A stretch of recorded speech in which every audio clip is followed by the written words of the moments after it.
For those of you who've been watching ESPN basketball, you know by now that LeBron James has passed Michael Jordan on the all-time scoring list, and there's a lot of people saying that no matter what LeBron does, LeBron is never going to be better than Jordan, and there's a lot of people saying that Jordan is just miles ahead of LeBron, and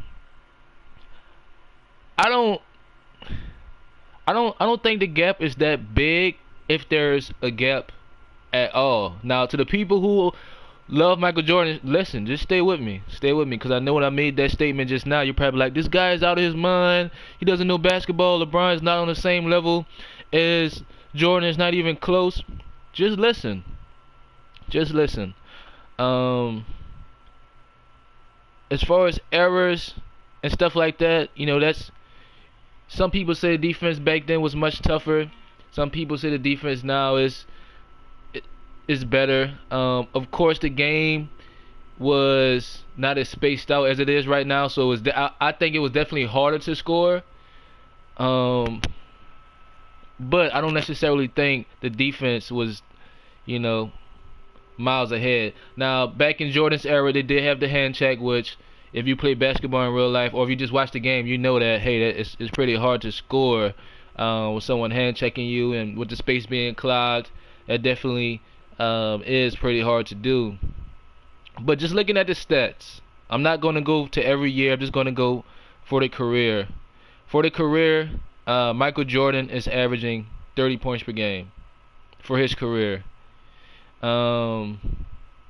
His field goal percentage for his career is basically 50%. It's .497. And his 3-point percentage is 32%. If you want to round it to 33, you can do that as well. His free throw percentage is 83%, and that's the regular season. Looking at playoffs, Jordan averaged 33.4 points. I'm sorry, which is just incredible. In 85-86, he averaged 43, that's crazy. Even though it's only in 3 games in the 85-86 playoffs. Field goal percentage in the playoffs, he shot 49%, if you round that last number. And 3-point percentage, he shot 33%. Free throw percentage, he shot 82%.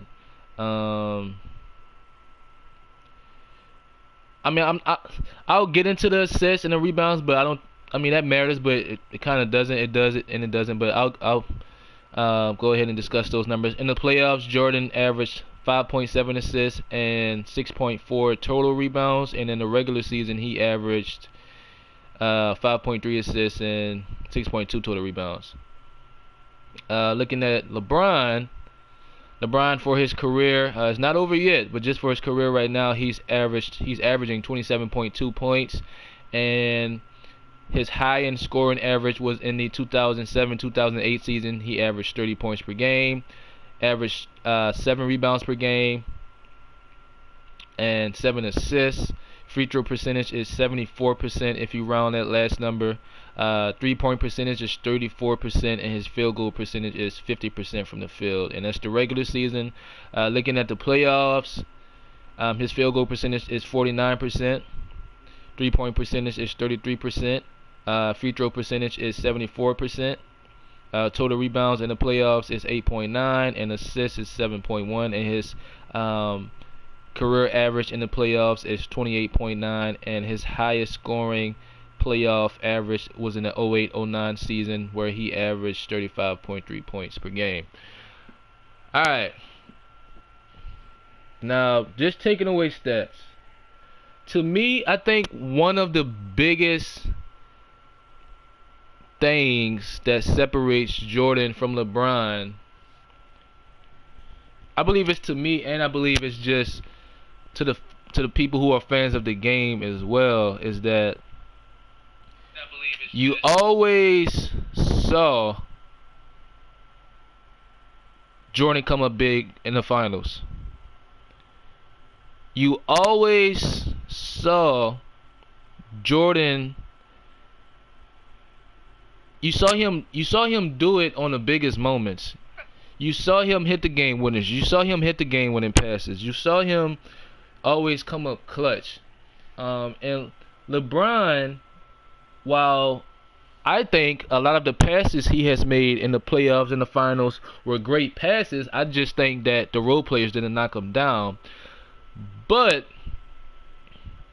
you never really saw too many times where, at least in the past, where in the finals LeBron demanded the ball and just had a go-to move to try to get that shot up off of his go-to move, or just demanded a double team and kicked it out to the open shooter.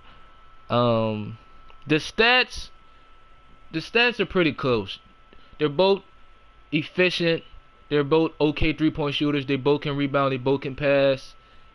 They're both, to me, are great scorers. I just think that seeing Jordan do it on the biggest stages is what separates him from LeBron. Now, a lot of people may be thinking, well, LeBron, he choked in the finals against the Mavericks. I do agree with that. Let me go ahead and pull up those stats because I was actually looking at them last night just out of curiosity. That's definitely a big, big problem as far as trying to pick LeBron over Jordan, because we never seen Jordan melt down like that in the finals. At worst, you may be able to pull up some stats saying Jordan took too many shots when he didn't have Pippen or Rodman in the earlier rounds. He may have, or even in the finals, he may have took a lot of shots of certain games and not been the most efficient player. But you never saw Jordan shy away like LeBron did from shooting or just being dominant. You never saw Jordan do that like LeBron did against the Dallas Mavericks. And just looking at this series against the Dallas Mavericks, LeBron only averaged 17.8 points. He was efficient, shooting 47% from the field and 32% from three. But looking at the total shots, even Chris Bosh shot more shots than LeBron. Total shots for this series, LeBron shot 90 shots, Chris Bosh shot 92 shots, and Dwayne Wade shot 108 shots. And at that time, or even right now, if you're gonna try to say LeBron is better than Jordan, that's always going to be brought up in a discussion. Jordan never melted down. Jordan never, choked like LeBron did against the Dallas Mavericks. Another thing that I want to bring up is a lot of times when LeBron has went to the finals, he has had the better team. Now stay with me, people. I'm not a LeBron hater. I'm not a Jordan lover. I think they're both great. And if you ask me who's better, I think it's just your opinion. But a lot of times LeBron has had the better team. Now stay with me when I say this. Now when I say he had the better team, I mean he had the better star. Not every time, but most of the times. And some of those finals against those Spurs, or in that one finals against the Spurs, I believe it was the last one they played where the Spurs beat them, if I believe correctly. Dwayne Wade was having knee problems. He was still a solid player, but he wasn't what he was. But before that, against the Mavericks, besides Dirk Nowitzki, the Mavericks did not have another go-to scorer. Now listen to me when I say go-to scorer. To me, a go-to scorer is someone who you can give the ball to and say, get me a shot without running the play for them. Now some of you may be thinking, well, they had Jason Terry. Jason Terry was a terrific scorer, but he was a terrific scorer coming off of screens or pin downs or on a fast break 3-point shots. You were never going to give Jason Terry the ball and say, hey, give me a shot. Every once in a while, maybe. But their go-to scorer, who they believed in, and who many people believe was their go-to scorer, who you could give them the bucket, who give him the ball and say, get us a bucket, was Dirk Nowitzki. On that Heat team, they had LeBron and Dwayne Wade.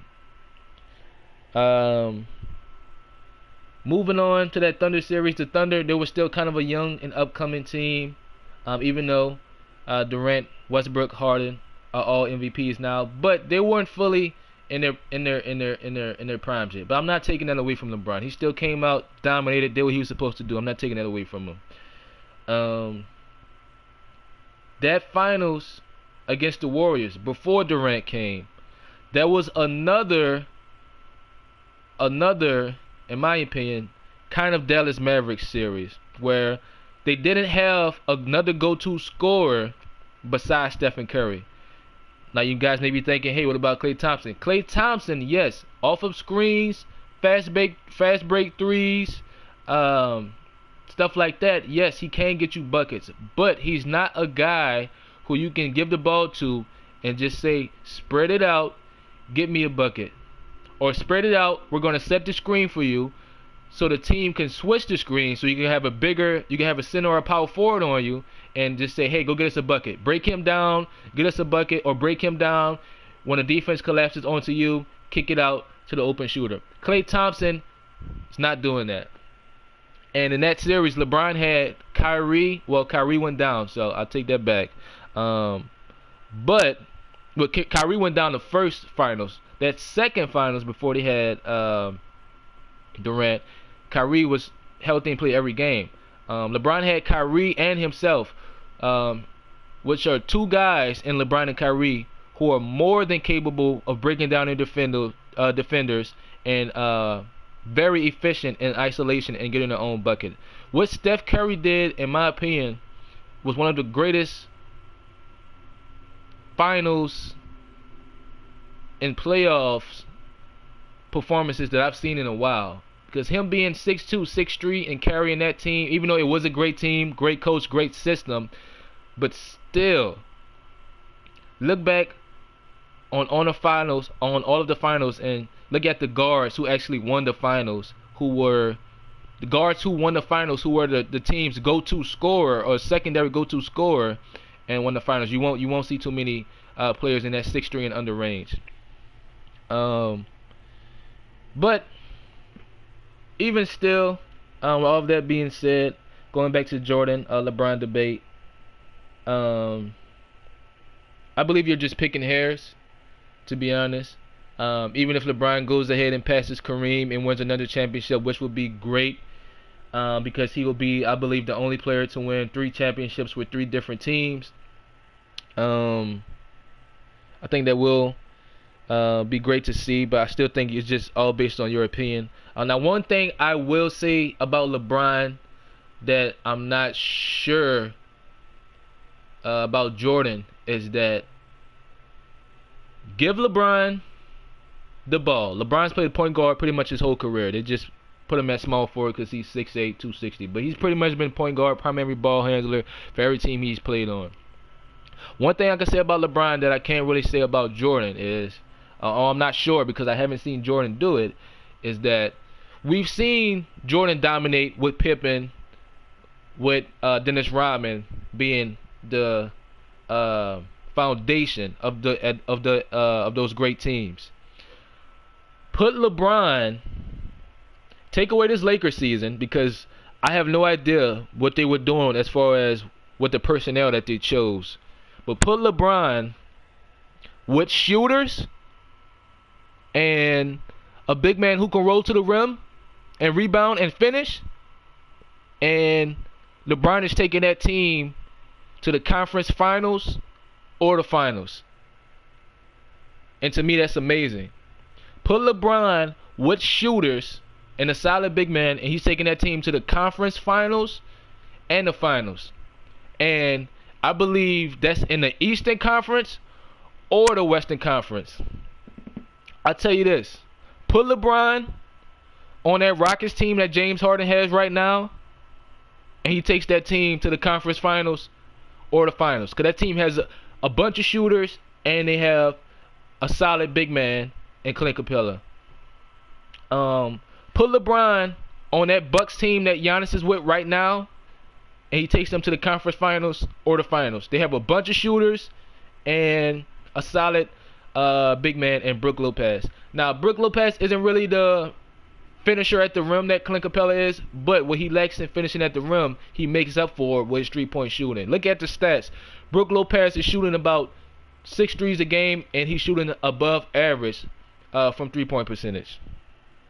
So that's one thing I will say LeBron has the advantage on over Jordan. I haven't seen Jordan do that. Every team Jordan has went to the finals on, he always has had the foundation of Rodman and Pippen. And I'm not using that as a negative towards Jordan. I'm just saying that based off what LeBron has shown in his career, put him with some shooters and a solid big man and a solid coach, and he's going to get you to the conference finals or the finals.